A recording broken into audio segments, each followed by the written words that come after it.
5 fausses croyances populaires, la douleur égale blessure et inflammation, une position d'exercice parfaite pour prévenir les blessures, une jambe plus courte créera des problèmes à long terme, il est nécessaire de consulter pour guérir et pour arrêter d'avoir mal. Savez-vous que la majorité de la population ont des asymétries avec une jambe plus courte que l'autre? Malheureusement, la littérature n'a jamais été capable de démontrer clairement son lien causatif avec d'autres problèmes neuromusculo-squelettiques comme des douleurs aux chevilles, aux genoux, aux hanches, au dos. De plus, nous manquons aussi sévèrement d'évidence scientifique pour recommander le port d'une talonnette pour corriger le débalancement ou pour améliorer une douleur régionale qui peut maladroitement y être associée. Il n'existe aucune position parfaite pour faire un exercice qui évitera les blessures. Ils peuvent être montrés en salle d'entraînement par des entraîneurs ou encore mieux des kinésiologues pour maximiser la charge sur un groupe musculaire en particulier, mais n'empêchera pas les blessures, parce que les activités de la vie courante ne sont simplement pas statiques, mais plutôt chaotiques et souvent imprévisibles, demandant une adaptation constante musculaire et d'amplitude de mouvement pour les accomplir. Par conséquent, les blessures ne viennent donc pas d'un mauvais positionnement, mais plutôt d'une mauvaise progression à l'effort physique. Trop tôt,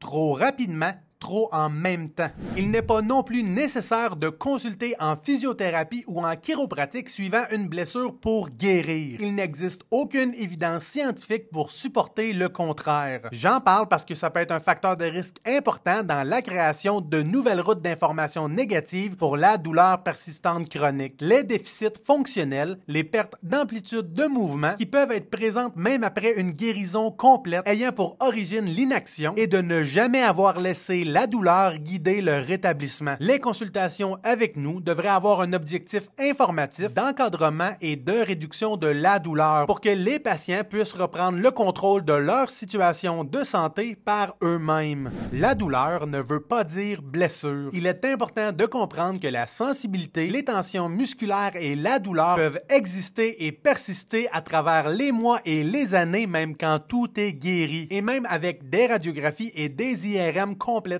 normales. Une analogie facile à comprendre, c'est celle de l'alarme. Les historiques traumatiques, les épisodes passés de douleur régionale vont être des facteurs de risque importants dans le déclenchement de cette alarme, surtout quand les patients n'ont jamais appris à reprendre le contrôle de la douleur avec un retour progressif au mouvement et aux activités sensibilisantes, et ainsi enseigner à l'alarme que la boucane et la fumée ne veut pas dire feu, ce qui à long terme diminuera la sensibilité régionale et augmentera l'endurance au mouvement et aux activités physiques. Avant d'expliquer pourquoi la douleur ne veut pas dire inflammation, si vous avez apprécié les informations, abonnez-vous et n'oubliez pas d'aimer le contenu.